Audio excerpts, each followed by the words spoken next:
Welcome to the YouTube edition of Highland League Weekly. This section includes the panel show from the main Monday night show that is on the Press and Journal website. It's a subscription only programme, but to view you will have to have a subscription for the Press and Journal website. The good news for you is there is one available via our Sport Pack, which is priced at just £1 for 3 months of access. Details on how to take out that subscription are included in the link below this video. However, if it is just a chat you're looking for, then you've come to the right place. Brora Rangers 4, Buckie Thistle 1. An incident-packed 90 minutes up at Dudgeon Park. Where do you want to start with this one, Callum? Quite hard to know, to be honest, but I mean, talking about Brora, first of all, I thought throughout the 90 minutes there was a real slickness to their sort of attacking play and the way they caused Buckie problems and moved the ball at times, and in the end they've run out quite convincing winners as a result of that. You look at sort of, even with players coming back from injury now, the depth they've got, Brora's quite impressive. Shane Sutherland, that was his first start after more than 2 years out with injury.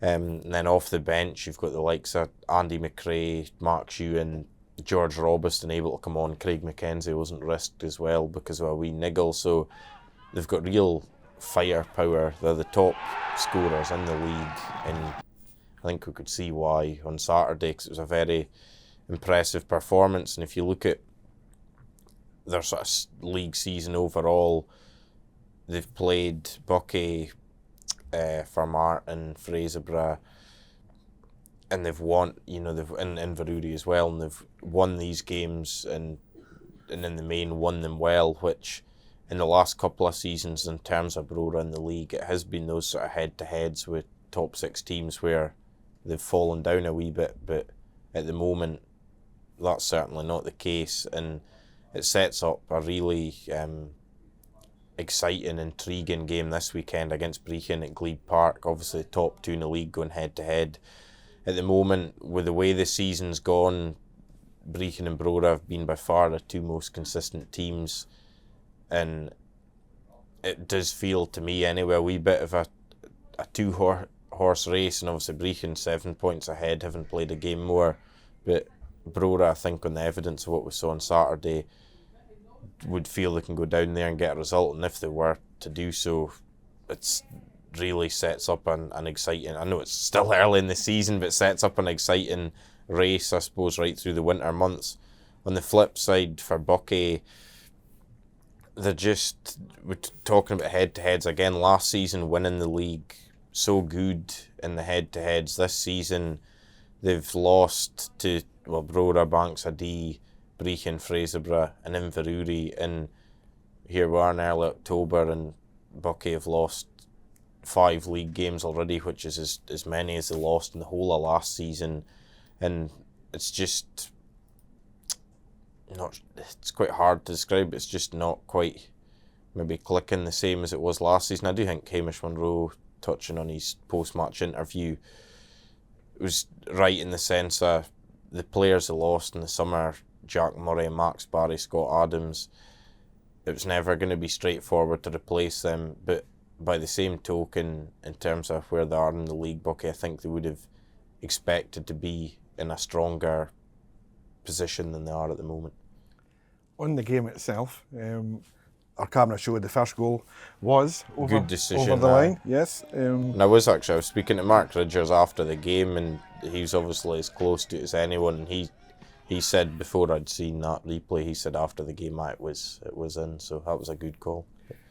At 2-0, we had a big one we'll probably have to try and explain, because there's a free kick, the ball's put in, it isn't disallowed for offside, just to be clear, it had to be retaken. But the reason for that is an interesting one. I think we'll actually I'll come back to the second goal, because there was a lot of debate about that at the game, but the incident you're on about with when Colin Williamson scored at the start of the second half, I do think from the officials it's quite poor in the sense of referee Owen Lawrence is ready, he's blown his whistle, the free kick's taken, it's flicked on goal. Whether it's and Buckie are obviously appealing for offside, and the linesman Gary Carroll is still noting down the yellow card for Darryl McHardy. Wasn't ready, didn't see it properly. Now, again, I don't know, and it's one of these things you probably won't see it happen again all season, but I kind of feel like between the two of them, the officials, they need to be communicating with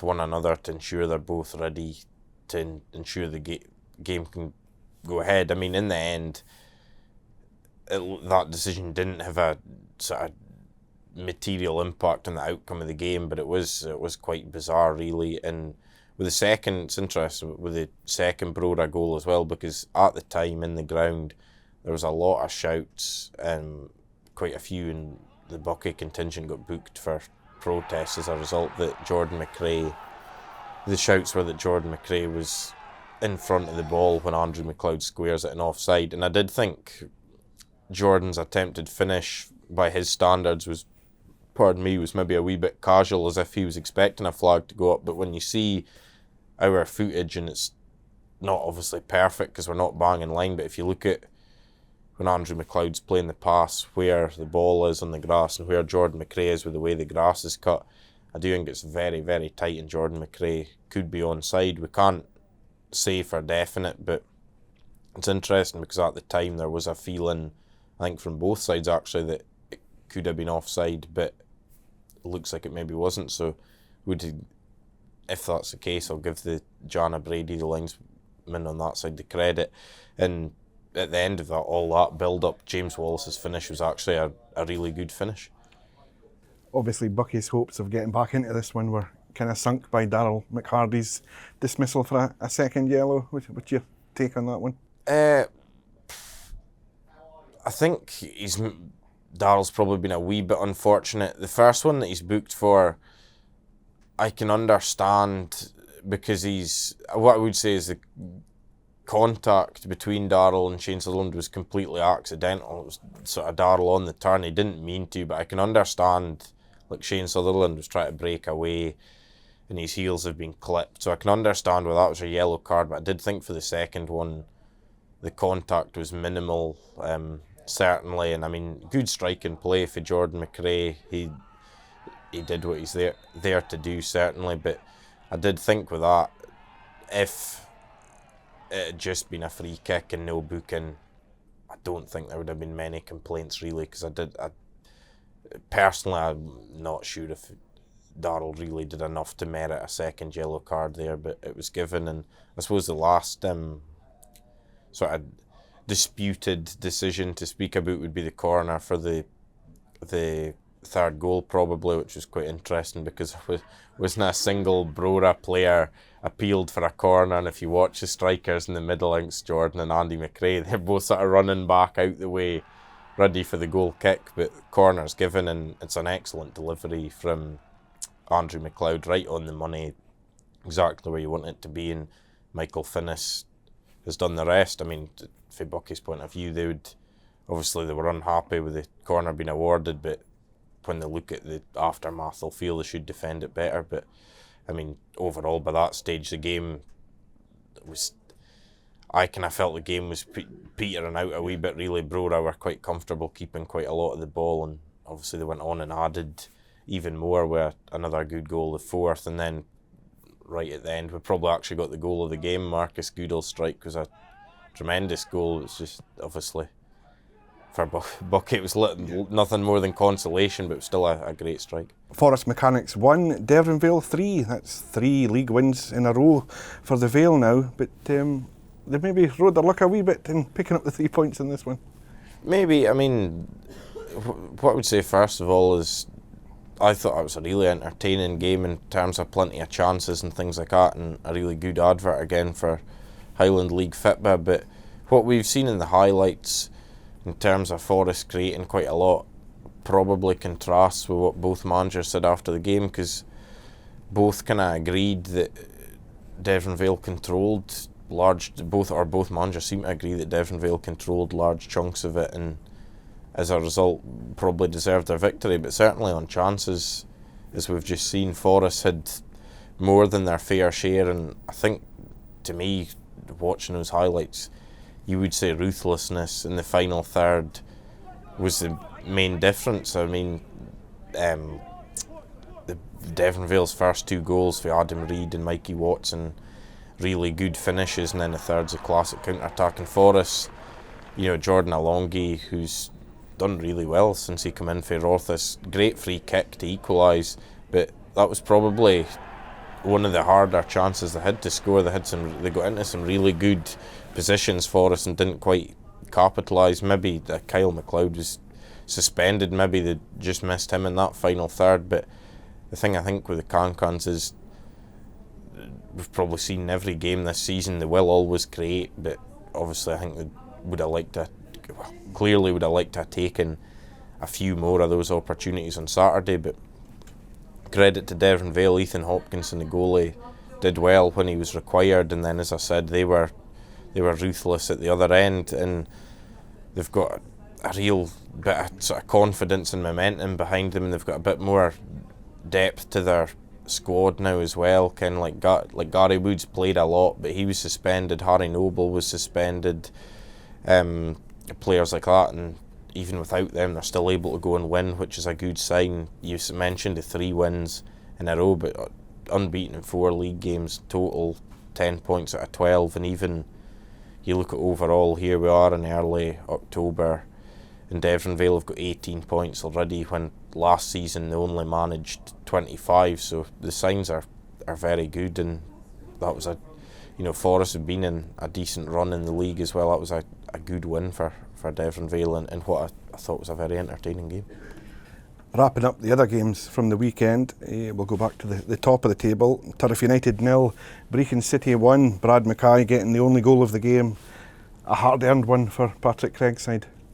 It was, I think, from what I have seen and what I gather, Brechin certainly had the bulk of the play and did a lot of the pressing, but Turriff certainly made sure they knew they were in that game and pushed him very hard.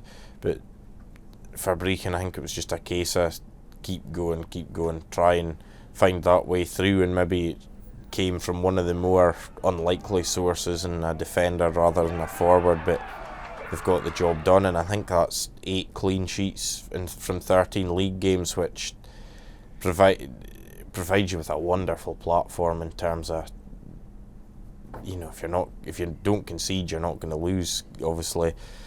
And they just keep finding a way out, and they did maybe tough it out a wee bit towards the end with Seth Patrick being sent off. And again, with those 2 things, the clean sheets and Seth Patrick, that all adds to the intrigue of this game against Brora, because Brechin's got the best defensive record, Brora's got the best attacking record, so who comes out on top, who can get the better of the other. And there's no question that Seth Patrick being suspended is a blow for Brechin, because when he's available, he usually plays, and he's, in terms of the way they like to move the ball, he's pretty influential in the middle of the park, so that's a blow.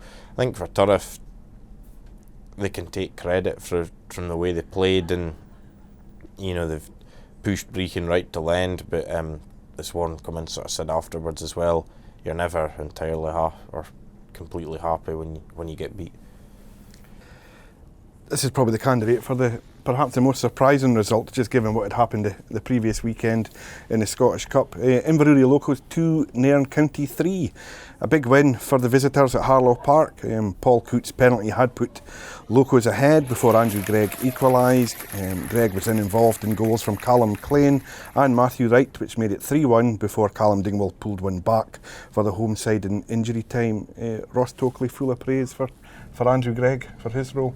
Quite right. We've seen it when, I think it was the Lossiemouth game we had highlights of here, when he was excellent that day, scoring and creating, and he's done the same again on Saturday.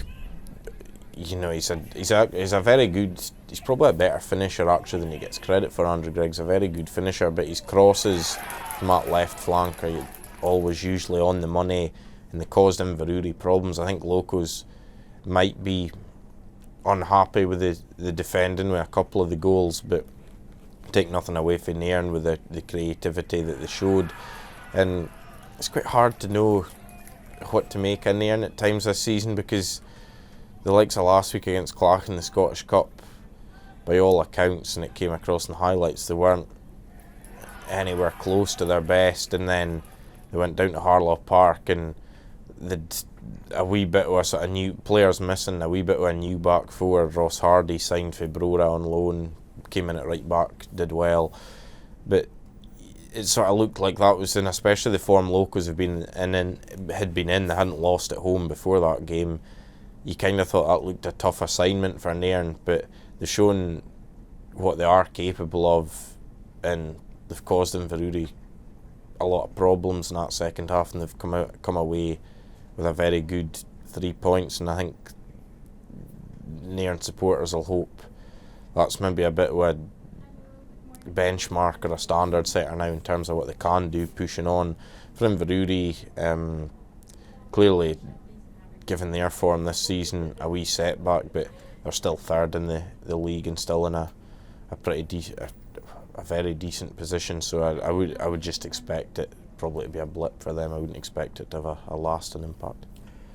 Elsewhere, Huntly 2, Lossiemouth 1, goal number 15 of the season for Angus Grant, putting Huntly on their way to a hard-fought win at Christie Park. Brandon Hutchin had equalised for the Coasters, but Brodie Allen came off the bench to head the winner against his old team for the Black and Golds, who are now up to 8th. I will just correct Brandon Hutchison rather than Hutchin, so apologies Brandon. But it's interesting with the Huntly scorers on Saturday, the sort of contrast in that Angus Grant, he's North Football's top scorer. He's been sort of integral to everything that's been good about Huntly this season, and just can't seem to stop scoring. He got 13 goals last season, so he's already past that tally. Really impressive stuff. And then on the other side of it, you've got Brodie Allen, who probably would be the first to say hasn't been as involved as much as he would have liked so far this season, or maybe had the opportunities, but he's come on and scored an important goal to win the game. I mean, after sort of 2 league defeats on the bounce before that, it was probably a result Huntly need, and they obviously got through in the Scottish Cup on penalties against Wick, but in the league it was probably a result they needed to just sort of get them going again. And you know, Lossie are never a difficult team are never an easy team rather to beat, so good 3 points, a welcome 3 points. I think Lossie, there's no question in my mind, I think over the last wee while, sort of Gavin Price has been there helping out and things, performances have improved, but the need to find ways to take more as a result of these better performances. Like I think the second, by all accounts, the second half on Saturday, they were very good, but you end up with nothing to show for it, and that's the sort of problem they need to solve at the minute. Elsewhere, Fraserburgh 4, Keith 0. I think it's fair to say the Broch have rediscovered their scoring touch. That's 12 goals in the last 2 games. For Mark Cowie's side, Scott Barber scored in 1, setting up 2, but it's the eradication of mistakes which the Fraserburgh manager seems to be more happy about than the goals. Well, I can understand that, because on the run they were on previously, some of the goals that were given away were pretty poor, but they've kept 2 clean sheets now, and they've got players back, and they look like the sort of Fraserburgh team you know and expect now. And I mean, they're still it's a very sort of tightly congested league at the minute, and they're still in the bottom half, but there's no doubt in my mind they could go on a run and shoot up the table very quickly. I think they're only 5 points off a 5th spot at the minute, and a wee bit further at Bankside and Locos 4th and 3rd. So I think you're sort of seeing Fraserburgh, they've had this bad spell, but they're out the other side of it now. For Keith, there's maybe fine lines a wee bit in terms of Horace, or at 0-0, Horace Ormsby goes very close to opening the score, and Joe Barber saves from the Keith corner. Fraserburgh go up the park and make it 1-0, and then they probably took control from there on in. But it's hard for Keith as well. Like, it's quite a, you look at their back 4 on Saturday: Callum Robertson, James Milne, Ronan Craib, Jordan Lynch. That's a pretty young and quite an experienced back four at this level, and when you're playing against guys like Scott Barber and Aidan Sapel, who are, when they're on song, that's a difficult assignment. I mean, Keith are missing the likes of Ryan Roberts and Craig Gill. Ryan Spink was suspended, Jake Stewart still injured as well. It's like, those are in games like that away from home against Fraserburgh, those are big players that you really need, and Craig Ewan didn't have them at his disposal. Just to recap, Aidan Sapel got the opener following a counter from a Keith corner before Marley Sweeney Rowe doubled the lead. Barber made it 3-0 after the break before crossing for Sean Butcher to head home the fourth, 8 minutes from time. Looking at the next game, Rothes 0, Clachnacuddin 4. Clach up to 5th in the table with a comfortable victory over a Rothes team that are struggling a little at the minute. It's all, I mean, if you were a Clach supporter, I don't think you could have any complaints with how things are going. 5th in the table, had a really good start compared with where they've been in recent seasons. An excellent start in the league. They've reached the North of Scotland Cup final, second round of the Scottish Cup. It's all positive stuff. I think it's impressive as well as they've got goals coming from a lot of different avenues, like Connor Bunce is up to double figures. You've got James Anderson, Alan McPhee, Troy Cooper, Jack Davison, Josh Meekins and Harry Nicholson have weighed in already this season as well. Like, it's all very good, and it probably says a lot about what they expect now that they've won 4-0, and Connor Gethins was actually quite critical of the performance after the game in terms of he felt it was quite lacklustre. So that's kind of says it all about Clach for me. For Rothes, I personally think at times they're too easy to play against. There's not enough bite about them. Like, looking at the goals for Saturday, like things like, I think the second goal, Josh Meekins is totally unmarked at a corner and things like that, and you just can't afford to do that, and it feels like they're too easy to play against at times. They do have forward players that I think can give teams problems. Ross Logan probably being the main one, but Jake Thompson as well has done well in games this season. But clearly, if you're conceding 3-4 goals, or even more as it was last week, just no matter what forward players you've got, you're not going to be getting results. Just to let you know, it was Bunce, Nicholson and Meekins had Clach 3-0 up at the break before Jack Davidson wrapped up the points with the fourth, 13 minutes from time. Strathspey Thistle 1, Bankside 4. Bankside in fourth after a hard-fought win of their own at the Granton Jags. Andy Hunter's close-range finish putting D ahead before Kieran Duffy had equalised for the home side. Ian Vigerson restored D's lead before Michael Phillipson made it 3-1, and Lachie McLeod's looping header wrapped up the points for the visitors. D just have to keep winning and hope something changes above them. Well, they have. Clearly, with the squad they've got aspirations to be challenging for the title, and with the players at their disposal, I think they should be. They're 11 points behind Brechin just now, but again, long way to go. In terms of the top two, somebody or both have got to drop points this weekend, so chance for Bankside to get a little bit closer, and it's just trying to keep winning, put a good run of form together, and keep applying the pressure, really, because I mean, there's no question they've got good options. Bankside, you see even the changes they were able to make to their team on Saturday, like Hunter came in to start, Jevon Anderson got an hour coming back after a hamstring injury, and Max Alexander coming on, players like that coming in to start rather. They've got a lot of good players, so you'd expect him to keep pushing. Strathspey, Ryan Essen, I think to say he's getting a bit cheesed off with decisions going against him would be an understatement. He said 11 games in charge, and he doesn't think he's had a single debatable decision or big decision that's gone his way yet. And I mean, it didn't affect the outcome on Saturday because it was right late on and it was the fourth goal, but Strathspey felt the referee and the linesman couldn't tell whether Lachie McLeod's looping header had crossed the line or not before it was cleared, but it was given. They had something similar, I think it was the second goal last week against Sauchie in the Scottish Cup, and Ryan just feels whether it's because it's Strathspey and they're, in his words, getting beat every week, that it's easy to give decisions against him. I don't know, but he's unhappy. Difficult for him as well on Saturday in that 9 players missing, and guys like James McShane, Josh Race, Paul Brindle, Dylan Lawrence, among them important players that would be starters for Strathspey, and when you don't have them, it's clearly going to be difficult. Our final game, Wick Academy 1, Formartine United 2. United came from behind to win at Mosset Park and made it, 7 Highland League games unbeaten now. The score is had stuck shortly before half-time in somewhat controversial circumstances, shall we say.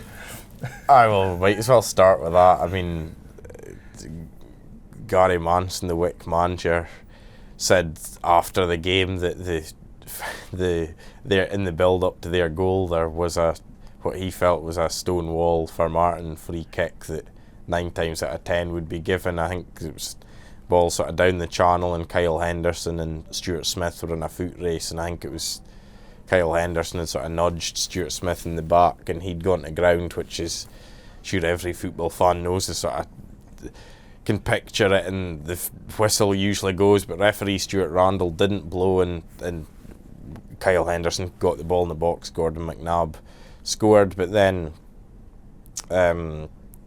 after getting that, Wick haven't just been the best a run of late, and after getting that break, their sort of Achilles heel at the moment came back to hurt them defending balls into the box. Tyler Makita's delivery, Aidan Coombs' header for the equaliser, and then Makita dispatched the winner, and again Gary was quite frustrated because he thought he didn't think it was a particularly great game, didn't think they'd done enough to win it, but I think he felt even at 1-1 maybe had an era would peter out to be a draw, but that, Formartine have come up with a good finish by all accounts for Tyler Makita to win the game, and from maybe a frustrating start, and they had players missing and different things, Formartine have got a good bit of momentum now. 17 points from their last 7 league games is a pretty good haul, and it feels like they're going in the right direction again.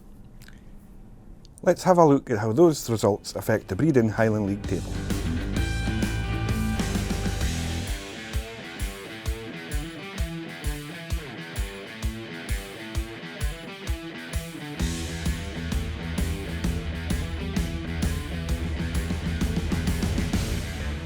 That's it for this week's panel show. A quick reminder to like and subscribe to the YouTube channel here at Highland League Weekly. You can also sign up for the Highland League newsletter on the Press and Journal website to make sure you get all the latest Highland League news direct to your inbox twice a week. You can also sign up to our Facebook page. We've got a Highland League Weekly chat group there as well. And a quick reminder before we go, if you want to watch the full show that includes 2 matches and a weekly feature, you can do that at the Press and Journal website. There's a link below, and it is available for just £1 for 3 months of access via our Sport Pack.